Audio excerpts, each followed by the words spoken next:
Hi Carter, I'm Jessica. I'm going to be your occupational therapist today. How are you doing? Doing well, thanks. How about you? I'm doing good too. Thank you for asking.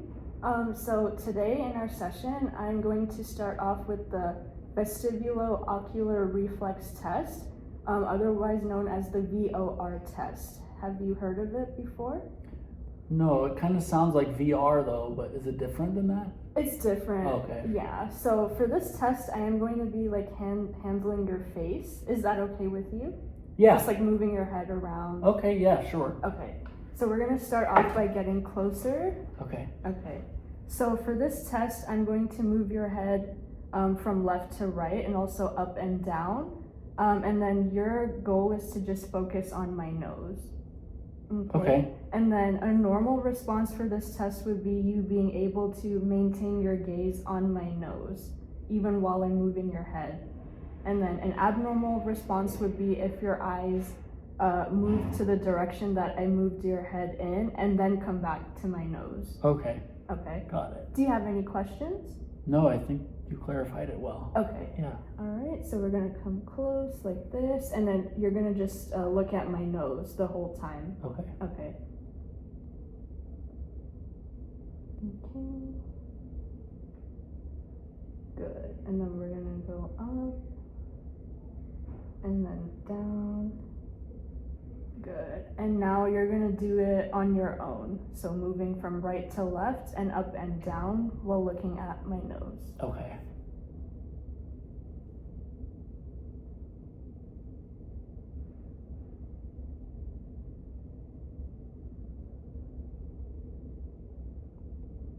Good. So we're gonna go and do the next test. Okay.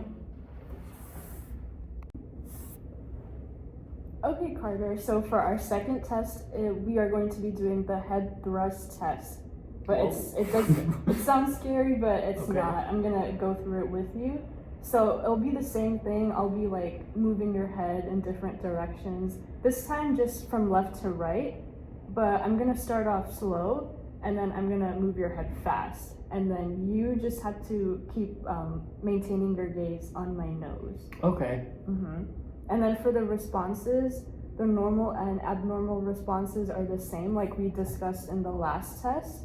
But for this one, if I move your head, like let's say I move your head fast towards the right and then your eyes go to that side, that would mean that the impairment is on your right ear. Okay. Or in your right ear. Okay. Right? And then for like your daily life, how that would affect you, it would affect like your balance and like your coordination, possibly like your mobility, like moving around, things like that. Okay. Does that make sense? Yeah, that makes sense. Okay. Yeah. Okay, so we're gonna start. You're gonna get close and then you're gonna move your head. I'm gonna start off slow and then yeah, keep looking at my nose. Good. Okay. Good. Alright. Good. Alright, and then we'll move on to our next test. Okay. Alright, Carter, so for our last test, we are going to do the Dix-Hallpike maneuver. Have you heard of it before? No, I haven't. No? Okay, so you're just gonna remain seated and you don't have to move on your own. I'm gonna be like manually moving you. We're gonna start with your head. So we'll start here and then we'll turn about 45 degrees. And then I'm gonna hold your head and then we're gonna go down. And then your neck is, or your head is gonna be hanging off the edge of the table at about 45 degrees. And then I'm gonna sit you back up. Okay. Okay, and then we're gonna do both sides. All right. Do you have any questions? No, Okay. just make sure I'm okay. Yes, yes, you'll be fine. All right. So we'll start here. I'm gonna support your neck and your head, and then we're gonna go down slow. Good. Good. Then we'll stay, and then we'll come back up. Okay, did you feel dizzy or anything like that? No. Or nauseous? No? No. Okay. Okay, we're gonna do the other side. so for this side, good. Turn your head like that at 45 degrees, and then we're gonna go down.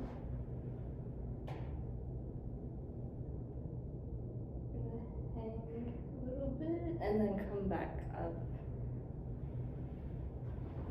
Alright, any dizziness or nausea? Yeah, that side I felt it.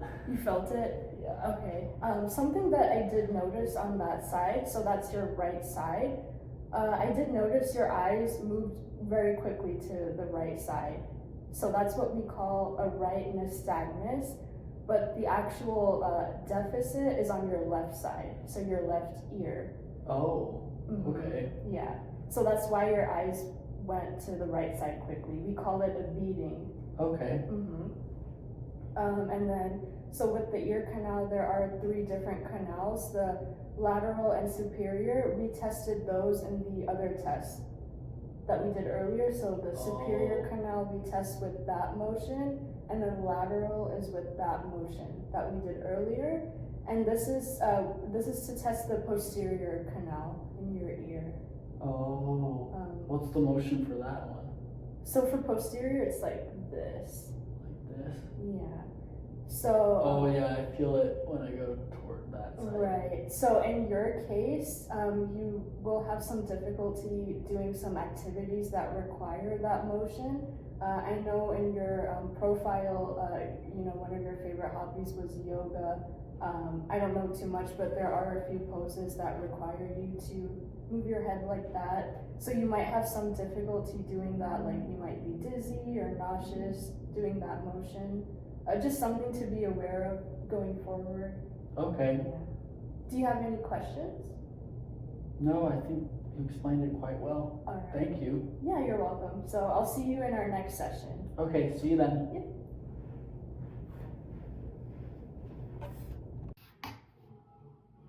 So with my patient Carter, I can confirm that the findings are consistent with posterior BPPV, and the affected ear is his left ear, and the affected canal is the posterior semicircular canal in that ear.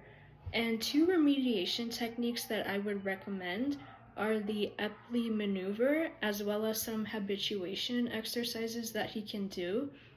And 2 compensation techniques that I also recommend are visual fixation training, so he can look at a target and then maintain his gaze on that target while moving his head as well, to train his visual fixation on objects.